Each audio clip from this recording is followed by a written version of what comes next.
Everybody, it's Brian, and this is our 31st Q tutorial with C++ and GUI programming. We're going to tie everything we've learned together into a working GUI application. So let's go File, New, and we're going to say Projects, GUI Application, and we'll call it My GUI Thread. Let's just say eTest, and let's give it a Q dialog. I'm going to have to go through this fairly quickly. A lot of this is going to be review here. So just, if you see me whipping through this and you have no idea what I'm doing, I beg you, please go watch the other tutorials. And we're just going to throw a couple push buttons on here. We'll call this Start, and we'll call this Stop. And let's actually set our layout for this form here. And let's put a spacer in here.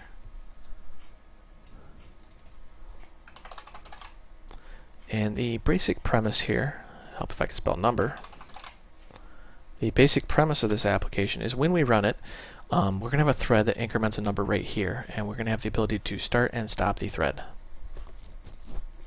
So let's do that. Now let's jump right into the code. Add new, you guessed it, C++ class. And we'll say my thread. Base class is going to be QThread. In the past I've told you not to do that, but I'm actually going to tell you to do it this time. The reason why is you get a lot of things for free, and here they are. You automatically get the inherited QThread with the Q object. You get the signals and slots. So in order for this class to talk with our GUI, we need to emit a signal. I don't think we've ever done a signal, but they're very easy. You just need the signals directive, and then you just say void, and let's call this number changed.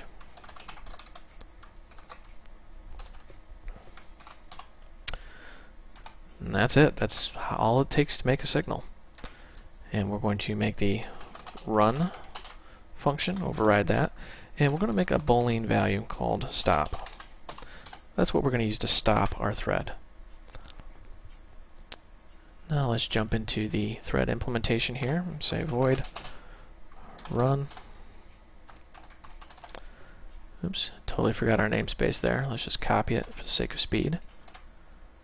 And let's do an include here.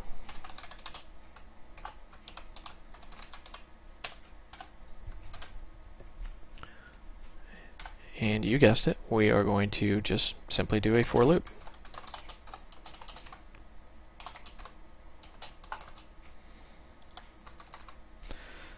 And I'm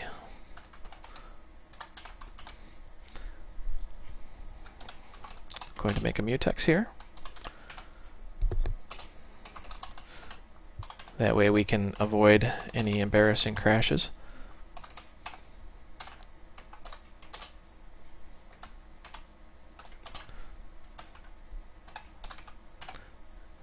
Nothing's really changed, so if this stop, this should all look very familiar to you, break. Otherwise, we are going to do what is called an emit. Emit is how a signal is emitted or sent from the object that other objects can put into a slot or absorb. So we're going to emit the, you guessed it, number changed. Now, in itself, number changed doesn't do us a whole lot of good because we need to take this I, this variable, and emit it through that slot. So let's actually jump in here and add a parameter or an argument of integer. So we're going to emit number changed with an integer. Jump back into our thread here, and now we can just put I. Now if there are no slots to absorb the signal, no problem. Nothing's going to happen. Nothing's going to crash. The signal will still get emitted, but nothing happens. Alright, now let's go into our dialog here. And this is where the magic is going to happen. Let's go include. Let me fix that real quick. Sorry about that. My thread. And we are going to make my thread. I'm going to make a pointer.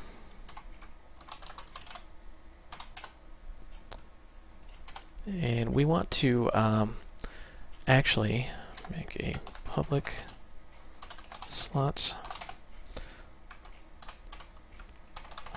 on number changed. And we're going to give it an int. That way we can absorb that signal as it's emitted. Now jump into dialog CPP, and you notice how it's just a bare bones basic dialog here.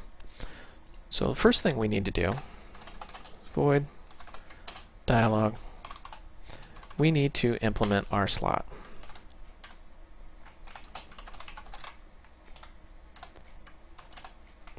Because that is, after all, the whole point of this program. So let's say UI label set text. All of this so far should be very familiar and nothing but pure review. QString.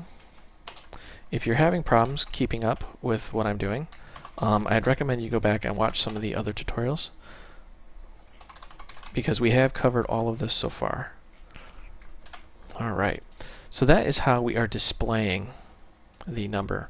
Let's kind of review real quick here. As the thread is run, it's going to loop 10,000 times, and it's going to emit this number changed.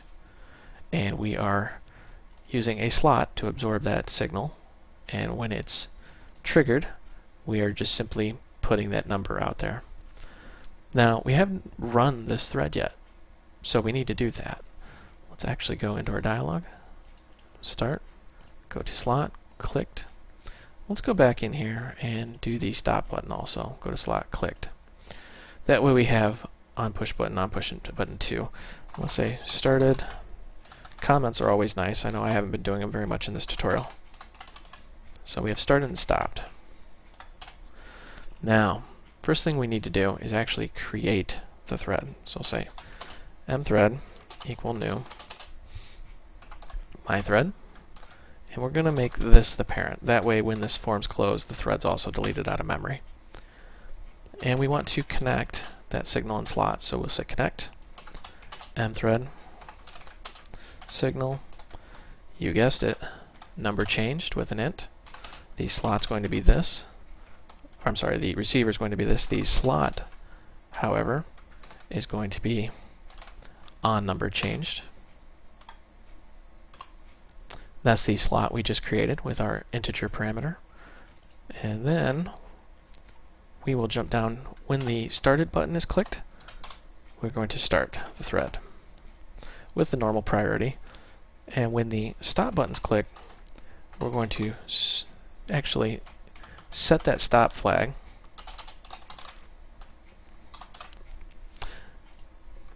Remember, we put that QMutex in there so that if it's in the middle of that loop reading that variable and we're setting the flag, it's not going to explode and blow up in a fiery death here. Uh-oh. Forbids on number change with no type. What did we do wrong here? Oh yes, we forgot void. Very sorry about that. So go ahead and build your program, and fingers crossed. There we go. When we click the start button, notice how it counted up. Now it counted so fast we didn't have a chance to even test the stop button. Well, that's what I was talking about in a previous tutorial when I said we had to use sleep. This, and we could say sleep, which you have an unsigned long, and I believe that's every second, but we want to do milliseconds. So we'll say ms sleep or millisecond sleep. And let's give it a number like, I don't know, 100 milliseconds. Nice even number. We can still see what's going on here. Now when we click start, you see how it's counting, and it's counting fairly quickly. And you can click stop, and the thread stops. That, in a nutshell, is how you make a thread with GUI programming. Now you notice, if you're familiar with other languages like Visual Basic, C#, and I believe Java, we didn't have to do any proxy or delegate classes. That's a real pain in the butt with some of these other programming languages, is you have to make a separate class to interface with your thread class to interface with the GUI. Qt doesn't have any of that nonsense whatsoever. You just use the standard signal slot mechanism, which you've grown to love and learn. Alright, this is Brian. I'm running out of time. I hope you found this video educational and entertaining, and thank you for watching.